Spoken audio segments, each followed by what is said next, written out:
ọjọ́ ńlá lọ́jọ́ bí ẹni jẹ́ láyé Mrs. Modúpẹ́ọlá Àyìnkẹ́ aya Àdìgún èní lọ́jọ́ bí rẹ happy birthday to you ọmọ lọ́jọ́ bí o mo ní kó o máa jó sọ́tún kó o máa mì sósì kó o máa dúpẹ́ lọ́wọ́ adániwáyé tó pa ẹ́ mọ́ lójú àbínú ẹni agbára rẹ kọ́ mímọ̀ ṣe rẹ sì kọ́ àánú ló kúkú rí gbà máa dúpẹ́ lórí ọmọ máa dúpẹ́ lórí ọkọ máa dúpẹ́ lórí ara rẹ ẹnu ọpẹ́ rẹ ò ní kan láéláé òjòjò oníṣòwò kówó má lè nájà kókókó lára ọ̀tá ni ò ní ṣàìsàn láṣẹ Elédùmarè jẹ́ ń kí ọ̀rẹ́lẹ̀ bàbá tó bí ọlọ́mọ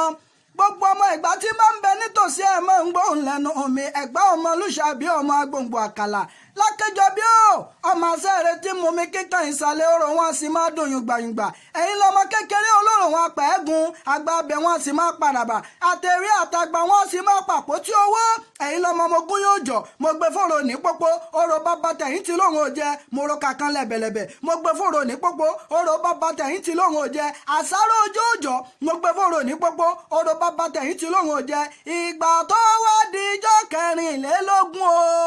orò bàbá tẹ̀yìn bàbá lórí òkè téńté ń pe ìyẹn ọjọ́ kẹrìnlélógún kọ́ mo ló ti bu ọkà ọjọ́ kẹrìnlélógún kọ́ mo ló ti bu àsáró ọjọ́ kẹrìnlélógún kọ́ mo ló ti bu orò bá gbé ìyẹn tó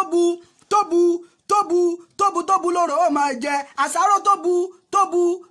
bu lóró ó máa jẹ ọkà tó bu lóró ó máa jẹ àṣẹ wọ́mú lóró ókè o àgbà tó bá dùn wọ́mú ó sọ̀rọ̀ jẹni nílé bàbá tó bí yín lọ́mọ Ẹ̀gbá ọmọ Olúṣàbí ọmọ agbòǹgbò àkàlà ọba márùn níjẹ́ lóde Ẹ̀gbá Aláké gbogbo wọn pátá ni wọ́n ń dádé Olúbàrà ọba ní í ṣe Ọ̀sìn ilẹ̀ ọba ní í ṣe Àgùrá ọba ní í ṣe Olówó Òdùrú ọba ní í ṣe Aláké Ẹ̀gbá tó jó lórí gbogbo wọn ọba ní í ṣe Ẹ̀gbá ọmọ Olúṣàbí ọmọ agbòǹgbò àkàlà Mrs. Modúpẹ́ọlá Àyìnkẹ́ ó ti ṣọdún eléyìí náà ó nífẹ̀ẹ́ eléyìí ṣàṣemọ́ láṣẹ Elédùmarè igba ọdún kan ni igba ọdún kan ni a ò ní fi ọṣà wá tì happy birthday to you.